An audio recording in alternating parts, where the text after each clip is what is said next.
The moment arrives with confusing gentleness. The avoidant person who has been pulling away, creating distance, demonstrating through their behavior that a romantic relationship isn't what they want, suddenly offers something that sounds reasonable and kind: friendship. They tell you they care about you deeply, that you're important to them, that they don't want to lose you from their life completely. They frame friendship as a mature compromise, as a way of honoring the connection while acknowledging that the romantic relationship isn't working. The offer sounds generous, even loving in its own way. They're not cutting you off completely. They're not disappearing without explanation. They're proposing to maintain a connection in a form that feels manageable to them. But beneath this reasonable-sounding offer lies a complex web of avoidance psychology that has nothing to do with genuine friendship and everything to do with their inability to process and express their actual feelings. The friendship offer is not what it appears to be. It's not a downgrade based on a lack of feelings. It's a desperate attempt to keep you in their life while protecting themselves from the vulnerability that acknowledging their feelings would require. The avoidant person often offers friendship precisely because they do love you, not because they don't. The depth of their feelings terrifies them so profoundly that they need to create a safer container for those feelings, and friendship provides that container. Understanding why avoidants make this offer, what they're actually feeling when they make it, and what accepting it would mean for your own healing, reveals that the friendship offer is a final manipulation disguised as kindness, a last attempt to maintain access to you without having to show up in the ways genuine partnership requires. Friendship feels safer than admitting romantic vulnerability. The avoidant person's offer of friendship stems from a fundamental inability to tolerate the vulnerability that acknowledging romantic feelings requires. Romantic love is the most vulnerable position a human can occupy. To love someone romantically means admitting they have the power to hurt you, that you need them in ways you cannot fully control, that your happiness is intertwined with theirs in ways that create dependency. For the avoidant person, whose entire psychological structure is built on avoiding dependence and vulnerability, romantic love represents an existential threat to their sense of safety and self. When the avoidant person realizes they have deep feelings for you, this realization triggers massive anxiety rather than joy. Their system registers the feelings as danger. They recognize that they care about you in ways that make them vulnerable, that they think about you constantly, that your presence or absence affects their mood and well-being. These indicators of love activate all their attachment fears. They remember, usually unconsciously, that caring about people in the past led to pain. They learned that needing someone gives that person power to reject or abandon them. They developed an entire defensive system to prevent ever being in this vulnerable position again. And now, here they are, feeling exactly what they've spent their life trying not to feel. The avoidant person cannot simply acknowledge these feelings and move forward into a deeper relationship. That path requires vulnerability they're not capable of tolerating. They cannot say, "I love you," because saying those words would make the feelings real and undeniable. They cannot commit to partnership because commitment would formalize their dependence on you. They cannot allow the relationship to deepen because deeper intimacy would increase their vulnerability beyond what their nervous system can handle. But they also cannot simply end things and lose you completely because they do care about you. They do want you in their life. They do value the connection, even as it terrifies them. Friendship becomes the solution to this impossible dilemma. Friendship allows them to keep you in their life without having to acknowledge the depth of their feelings. It creates a container that feels safer because friendship, in their minds, comes with less vulnerability than romance. Friends care about each other, but don't need each other in the same dependent ways that romantic partners do. Friends can maintain more distance and independence. Friends don't make themselves fully vulnerable to each other. This reduced vulnerability is precisely what the avoidant person needs to feel safe enough to maintain connection with you. The friendship offer allows the avoidant person to reframe their feelings in less threatening terms. Instead of admitting they're in love with you, which would require acknowledging profound vulnerability, they can tell themselves and you that they care about you as a friend. This reframing minimizes the feelings enough that they become manageable. The avoidant person can admit to friendly affection without having to confront the deeper romantic love that actually exists. They can explain their desire to maintain connection as valuing your friendship rather than as an inability to let you go because they love you but can't handle that love. This reframing also protects the avoidant person's ego and self-image. They've likely told themselves that they're independent, that they don't need romantic relationships, that they're fine alone. Admitting they've fallen in love contradicts this self-image and forces them to acknowledge needs and dependencies they've denied having. But reframing the connection as friendship allows them to maintain their self-image as an independent person who simply values certain friendships. They can care about you while still telling themselves they don't need romantic partnership, that they're choosing friendship because it aligns with their values, rather than admitting they're running from romantic feelings they can't handle. The avoidant person genuinely believes that friendship will be easier and less intense than a romantic relationship. They imagine that by removing the romantic label and expectations, they can maintain connection with you while eliminating the pressure and vulnerability that romance entails. They don't recognize that their feelings don't change just because the label changes. The love they feel for you won't diminish simply because they call you a friend instead of a partner. The vulnerability they fear won't disappear just because they've downgraded the relationship's formal status. This misunderstanding reveals the avoidant person's fundamental confusion about where feelings come from and what creates vulnerability. They believe vulnerability comes from relationship structures and labels rather than from the feelings themselves. They think that by changing the structure from romance to friendship, they can control and minimize their vulnerability. But vulnerability is created by caring about someone, by their well-being mattering to you, by their presence or absence affecting you. These realities don't change when you call someone a friend instead of a partner. The avoidant person will discover, if they pursue this friendship, that they're just as vulnerable to you as a friend as they would be as a romantic partner, because the feelings driving that vulnerability remain unchanged. But in the moment of offering friendship, the avoidant person hasn't realized this yet. They genuinely believe they've found a solution that allows them to keep you while protecting themselves. They experience the offer as a generous compromise rather than recognizing it as continued avoidance of the vulnerability genuine relationship requires. The offer feels safer to them because it allows them to maintain connection while denying the depth of their actual feelings. This denial is familiar and comfortable for the avoidant person. They've spent their life minimizing and denying their needs and feelings. Offering you friendship is just another iteration of this lifelong pattern. They want to keep you without the pressure of partnership. The friendship offer serves another crucial function for the avoidant person. It allows them to maintain access to you and the benefits of your presence without having to meet the responsibilities and expectations that romantic partnership requires. Throughout the romantic relationship, the avoidant person likely experienced your reasonable needs and expectations as overwhelming pressure. Your desire for consistent communication felt like a demand for too much contact. Your need for emotional presence felt like a requirement for vulnerability they couldn't provide. Your expectation of reliability and follow-through felt like constraints on their freedom. Every normal aspect of partnership registered to their nervous system as a burden or trap. But despite experiencing the relationship as pressuring,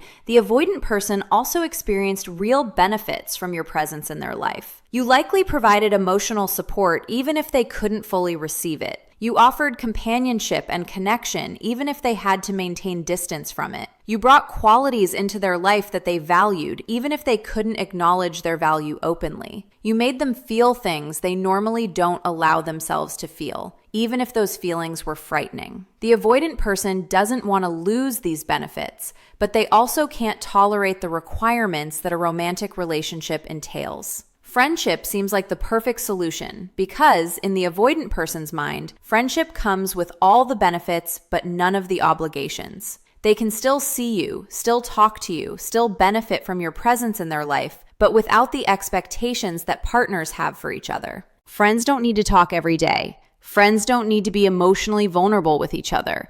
Friends can go long periods without contact and pick up where they left off.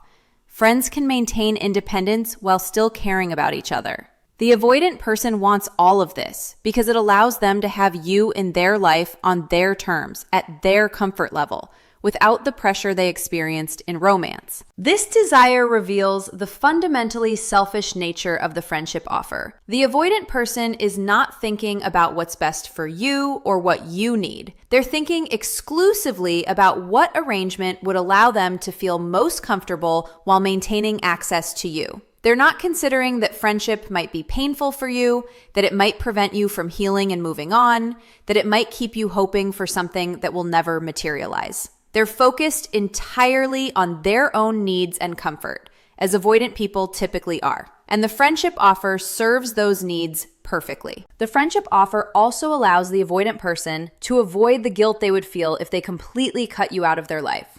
Despite their emotional limitations, most avoidant people don't actually want to hurt others. They recognize that you care about them and that ending things completely would cause you pain. But they also cannot continue the romantic relationship given their limitations. Friendship becomes a compromise that assuages their guilt. They can tell themselves they're being kind by not cutting you off completely, that they're honoring the connection by maintaining friendship, that they're doing the right thing by offering continued relationship in the form they can handle. This guilt management is important to the avoidant person because it allows them to maintain their self-image as a good person. They don't want to see themselves as someone who uses others and discards them. They don't want to acknowledge the pain their withdrawal causes. Offering friendship allows them to frame themselves as caring and considerate, even as they're fundamentally refusing to meet your needs. They can point to the friendship offer as evidence of their good intentions and their value of you, conveniently ignoring that the offer primarily serves their needs rather than yours. The avoidant person also wants to keep you accessible in case they change their mind or need you in the future. This motivation is often unconscious, but it's powerful nonetheless.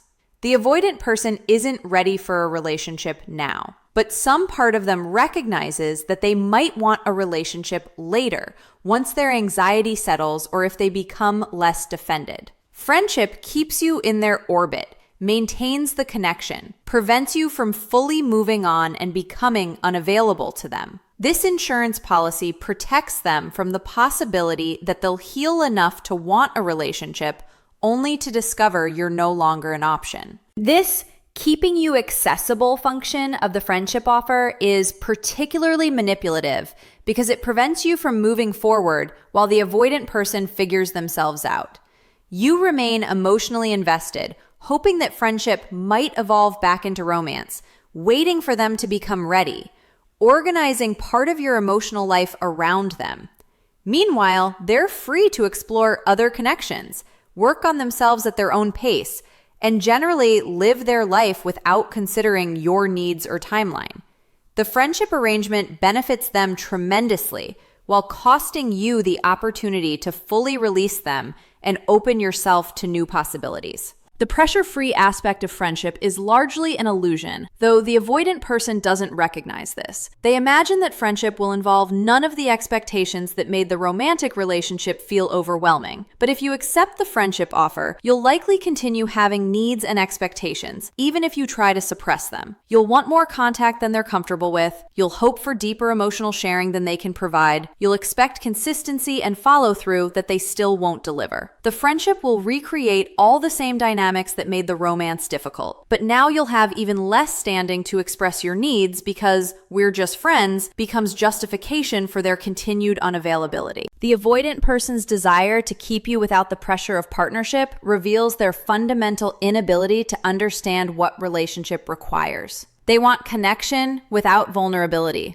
intimacy without consistency, your presence without obligation, your care without reciprocation. This one-sided arrangement is not friendship. It's continued avoidance with a new label. True friendship involves mutual care, reciprocal effort, and appropriate expectations for reliability and presence. What the avoidant person is offering is access to you on their terms, with no requirements that they show up in any meaningful way. This is not friendship. It's exploitation disguised as compromise. Friendship maintains control. While testing your acceptance, the friendship offer serves the crucial function of allowing the avoidant person to maintain control over the relationship's terms and trajectory. Throughout the romantic relationship, the avoidant person likely struggled with the loss of control that intimacy requires.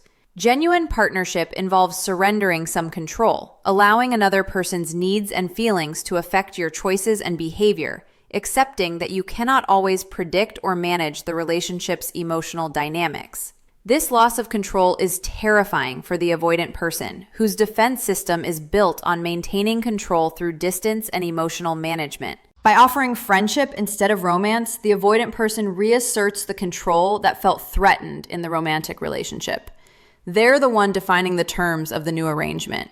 They're deciding that romance is over and friendship is what's on offer. They're establishing the boundaries and expectations for how you'll interact going forward. This repositioning in the driver's seat feels safer and more comfortable than the uncertain, mutually negotiated dynamic that romantic relationship requires. The avoidant person is determining what kind of relationship exists between you, and this determination restores their sense of control that genuine intimacy had threatened. The friendship offer also allows the avoidant person to control the narrative about why the romantic relationship ended. If they frame the ending as a mutual recognition that you're better as friends, they avoid having to acknowledge that they couldn't meet your needs or that their avoidance patterns destroyed the relationship. They can create a story where both people maturely agreed that friendship suits you better, rather than the truth, that they couldn't tolerate the vulnerability romance required. This narrative control protects their ego and their self-image while obscuring their responsibility for the relationship's failure. Additionally, the friendship offer functions as a test of your acceptance and understanding. The avoidant person wants to know whether you'll accept them on their terms, whether you'll stay in their life even when they can't give you what you actually need, whether you'll prove that you care enough about them to accept crumbs rather than demanding full partnership. Your response to the friendship offer tells them how much power they have, how invested you are, how much you're willing to compromise your own needs to maintain connection with them. This information is valuable to the avoidant person because it confirms their position of control and importance. If you accept the friendship offer, you're communicating to the avoidant person that they're worth staying for, even when they won't meet your needs. This acceptance feels validating to them because it confirms their value while requiring nothing additional from them. They get to feel wanted and important without having to do the difficult work of showing up as a genuine partner.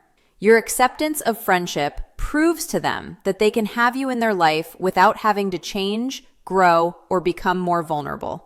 This confirmation reinforces their avoidant patterns rather than challenging them. The test aspect of the friendship offer also reveals the avoidant person's unconscious desire for you to prove your love by accepting whatever scraps they offer. Part of them wants evidence that you care enough to stay despite their limitations, that you value them enough to accept friendship even though you want romance, that you're willing to wait and hope rather than moving on. This desire for proof stems from their deep insecurity and their fear that they're fundamentally unlovable. If you accept friendship, you're providing evidence that contradicts this fear, showing them that they matter enough for you to accept less than you deserve. But this test is fundamentally unfair because it puts you in an impossible position.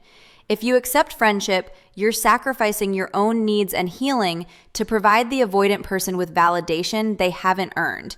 If you decline friendship, the avoidant person may interpret this as proof that you didn't really care about them, that your love was conditional on getting what you wanted, that they were right to be defended because people only want them when they're getting something from them. The test is rigged so that either outcome confirms the avoidant person's defensive worldview rather than challenging them to grow.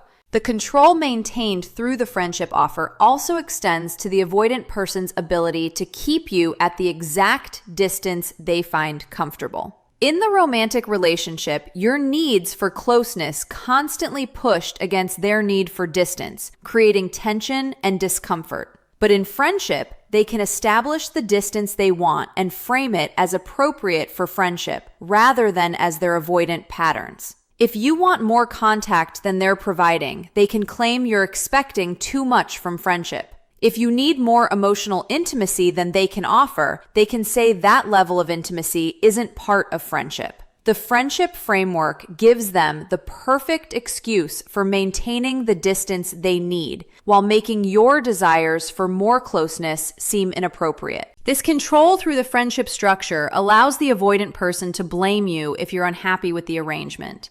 If you express that friendship isn't enough, that you need more, that you're struggling with the downgrade, they can frame these expressions as you not respecting the boundaries of friendship, as you wanting something they've clearly stated they cannot give, as you being unable to accept the relationship for what it is. This victim blaming protects the avoidant person from taking responsibility for the pain their limitations cause, while making you the problem if you're not satisfied with what they're offering. The control element of the friendship offer also serves a defensive function for the avoidant person. By maintaining some connection through friendship, they can tell themselves they haven't fully lost you, that they haven't destroyed something valuable, that they're still important in your life. This defense protects them from having to feel the full weight of what they're giving up. By being unable to show up as a romantic partner if they ended things completely, they would have to sit with the loss and potentially recognize their role in creating that loss. But ongoing friendship allows them to avoid this painful reckoning by maintaining the fiction that nothing essential has been lost, that you're still in each other's lives, that the connection continues even if its form has changed. The hidden hope that you'll wait while they figure themselves out is perhaps the most insidious aspect of the friendship offer. The avoidant person's often unconscious hope is that you'll wait for them while they work through their issues.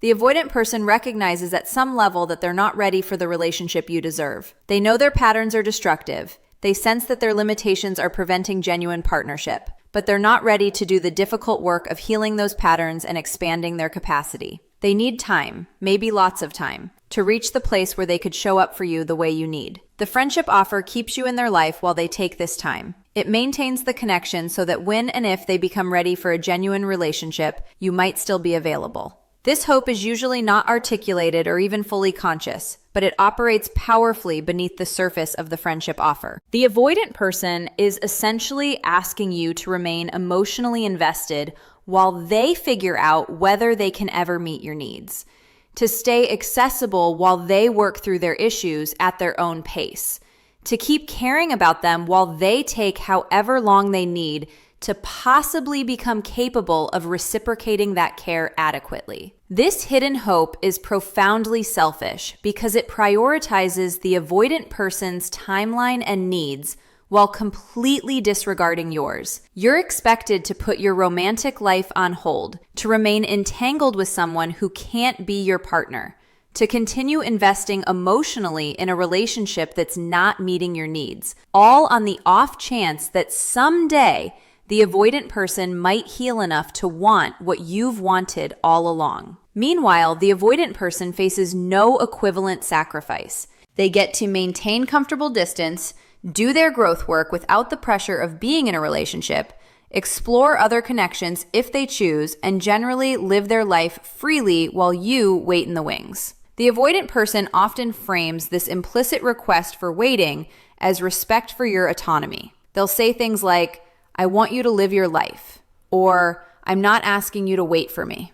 These statements seem generous on the surface, but they function as plausible deniability. The avoidant person can claim they never asked you to wait, while the entire friendship structure is designed to keep you waiting. They're not explicitly requesting you remain available, but they're maintaining a connection that makes it likely you will remain available. They get the benefit of you waiting without having to take responsibility for asking you to wait. This dynamic is particularly painful because it prevents genuine friendship from forming. True friendship isn't burdened by one person hoping it will evolve into romance, while the other person keeps that person as an option for potential future romance. True friendship is complete in itself, meeting both people's needs for connection without unspoken agendas or hidden hopes. What the avoidant person is proposing isn't friendship. It's a romantic relationship in a holding pattern, a connection maintained in diminished form while the avoidant person reserves the right to escalate it later if they become capable of doing so. The hope that you'll wait also reveals the avoidant person's awareness of your value, despite their withdrawal and inability to meet your needs. They recognize that you're worth keeping in their life. They sense that losing you completely would be a genuine loss. They understand, even if dimly, that you offer something rare and valuable that they might not find easily elsewhere. This recognition is why they can't fully let you go, why they need to keep you connected through friendship. They want you to be there when they finally develop the capacity for relationship, assuming that day ever comes. But this hope is unfair to you because it asks you to sacrifice your present for their possible future.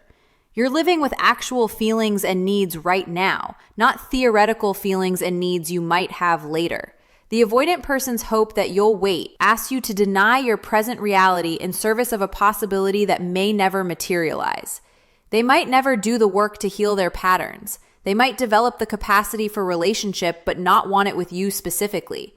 They might take so long to heal that by the time they're ready, you've moved on and built a life with someone else. All of these outcomes are more likely than the fantasy where you wait, they heal, and you reunite in a healthy relationship. The hidden hope also keeps the avoidant person from fully reckoning with the consequences of their limitations. If you stay in their life as a friend, they don't have to feel the full weight of losing you. They can maintain the fiction that they haven't really lost anything, that the relationship just changed form rather than ending. This fiction protects them from the pain that might actually motivate change. When avoidant people experience the complete loss of someone important, when they fully feel that loss without the buffer of ongoing friendship, they sometimes become motivated to examine their patterns and do the work of healing. But ongoing friendship prevents this complete loss and the potential growth it might catalyze.